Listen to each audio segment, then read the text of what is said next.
Much.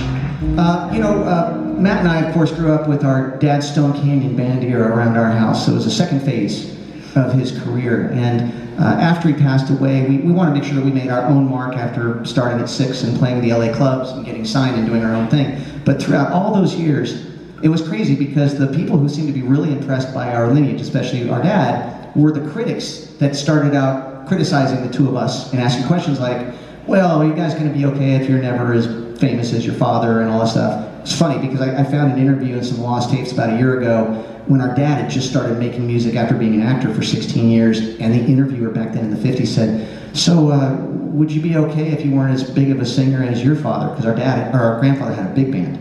And it made me feel a little bit better about the whole thing, but the one thing that we did was we put a show together called Ricky Nelson Remembered to satisfy all the people that grew up with our dad's music. He made a giant impact on the culture and on the world.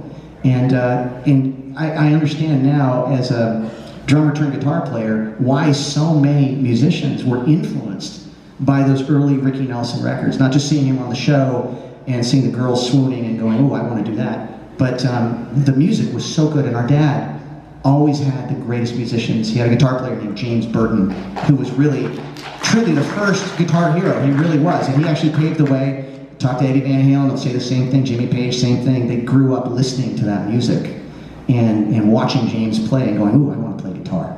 And so we went back to the drawing board at a time when we'd done our own thing and made our own mark, and we started doing that show. So if you don't mind, for some of the Ricky Nelson fans of the guys, we just want to do a couple of tunes for you that are staples. Is that okay?